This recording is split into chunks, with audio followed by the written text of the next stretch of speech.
Okay, today is July 21st, 2024, and we are in Malcom X Park, or Meridian Hill Park. And my name is Daniel Kerr. Could you tell me your name? Sure, it's Dell Robinson. Dale. Yep. Could you tell me about your connection to this park?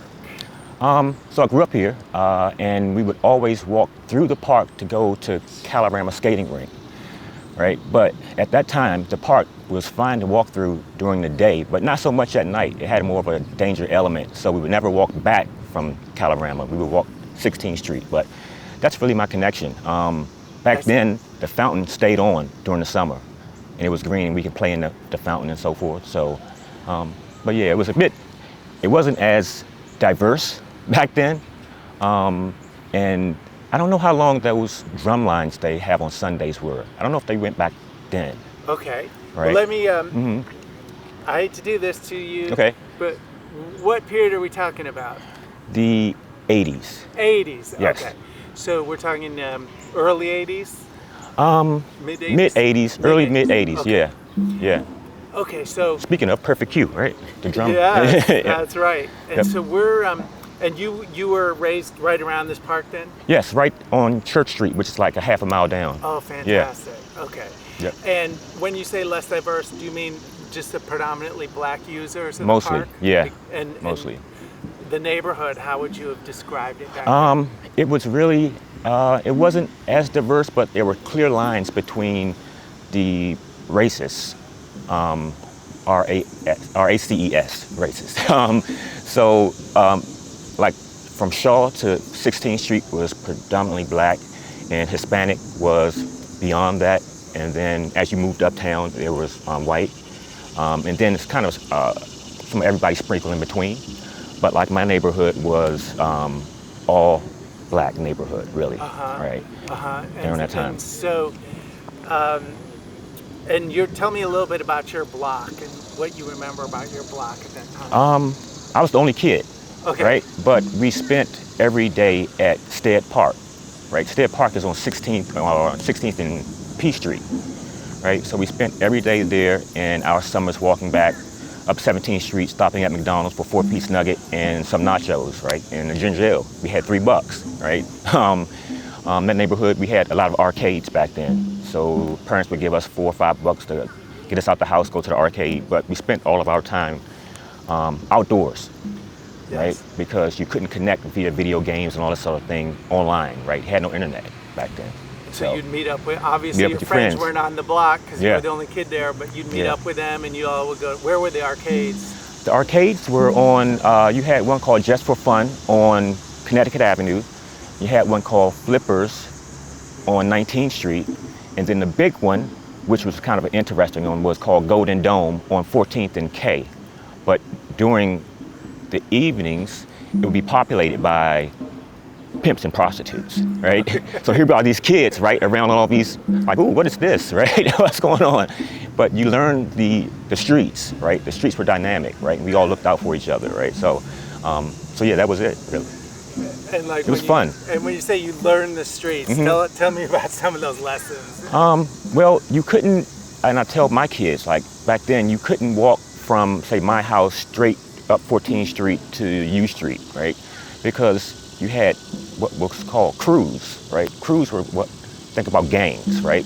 That kind of controlled the block. So I couldn't walk down, say, 14th and T Street. I had to take 13th. So if you wanted to get to, say, from here to, say, whatever, where you should be able to just take a straight line, no, you have to kind of go in and out between the streets, and eventually you got to your destination. Based on your knowledge. On your knowledge of who you knew in the neighborhood. Yeah. And again, I hate to do this to you, but were you a part of any of these gangs, or were you just more like No, we still had our own little crew that we hung together, but we weren't out like looking for trouble or anything like that. We just had going to the arcades. Yeah, hanging out, basketball, sports, that sort of thing.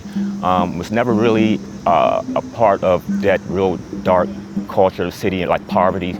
My parents were government workers, so my mother was an artist, so had a pretty solid upbringing. Yeah. So I was never, until later years, I was never really part of the street element outside of just running them and going to arcades and staying out too late and that sort of thing. And going just up learning to and having to know Yeah. the way around. Yeah, Lincoln Theater had like all-night kung fu movies. You would take our pillows and you could bring outside food back then. Wow. Bring pillows and food and watch movies all night and be like, what's that smell, right? And everyone's smoking marijuana, right? I'm high, contact high in here, right? As a kid, like 14 years old. My mother only trusted me to go out with certain people at that time of night who were older, probably 17-year-old kids, right? And we would hang out and spend all night in the movies, right? Wow. Yeah. And so tell me a little bit about the park then, like your memories of that, and what you would how you would kind of utilize this space back then. This park here? Yeah. Again, it was really because because I was down, maybe half a mile down on Church Street, so we never really came up here often except to go to Calorama, right? So, and then we would cut through the park again to get there, right? And we would hang out, and part of that journey was more about getting to the destination versus what you did when you got there, because you're walking with your friends, and you might walk a half a mile, but it take you an hour because you're just joking around and stopping and laughing and chasing each other around and that sort of thing, right? So yeah, it would just be part of our commute to get to Calorama. And you would go out of your way to come into the park rather than walk along the side? Yeah, we walk up 16th Street and just cut through. And of course, Calorama was right here. And we would hang out in the park for a little bit, but not too often, because you wouldn't go skating at noon. You would go skating at, say, 7 o'clock at night, 8 o'clock at night. So it was still daylight. But you slowly start to see people coming to the park. And you're like, no, I don't think I'm gonna go back that direction, right? I see. But it was cool during the day hours, right? But yeah, at night it was like, again, you learn that part of the city. Like, I don't go that way at that time of night, right? Yes. So yeah. And at night, what were your, like, you didn't come in, right? What were your fears about what was going on in the park? Well, back then there was a lot of drug use. There were a lot of fights, right? Especially if you didn't know folks, right? Sometimes you would get told, don't come down the street anymore. And you wouldn't, right? You learn that, right? And then as you get older, you have your little crew that you're with, right? But you still learn, like, that's T Street, you stay off that street. That's Malcom X Park, you don't go in there this time of night. Don't cut through the alley this time of night. That was just the city back then, unlike it is today, right? Where you can practically, you still have crime, right? And people tell me about how bad the crime is in the city. I'm like, well, if you lived in the 80s or 90s in this city, then you would love how it is where we are today, right? But, so yeah, that's it for the most part as far as the park, right? Because we had Stead Park, right? So when we wanted to play football or baseball leagues, that's where we went, right? Yep. And probably the folks up here, part of Calorama and these Upshur and these players, they probably utilized the park a lot more than we did. I see. I see. And when you were walking through, like, you remember, like, what were your memories about what the space looked like? What were people doing in the park? It was a lot more green. I remember the fountains being on, right? A lot more every summer. And I think I moved out the city and for some time to raise my family, and I came back like 3-4 years ago. Moved back into my childhood home, and in that 4 or 5 years, I've only seen the fountain on one time. I'm like, why don't they turn the fountain on anymore? They just renovated it and it looks great again, and people are here. Why don't they turn the fountain on more frequently? But I guess there's a reason for it, right? I don't know. But it's beautiful when it's on. Yeah. So the fountain was probably one of the reasons you wanted to walk through here. It was cool. Yeah. And like I said, it was just a space, and we would call each other names and chase each other around the park on our way up to the skating rink. And yeah, that was it. It was just a different space. It was calm during the day, cool. People were playing, and we were playing in here, and yeah, it was just fun. Yeah. Now, do you remember any of the drum circles back in the 80s, 90s? Or? I do not. Yep. I do not, but I ran into a couple of them because I think I may have read about it years ago on like Washingtonian or something like that magazine, and I came and checked it out once, which was kind of cool, right? But then it wasn't consistent. So some mornings you would come and you hear nothing, right? Some you might just hear 2 people playing. Then others you might hear 20 people in here playing, right?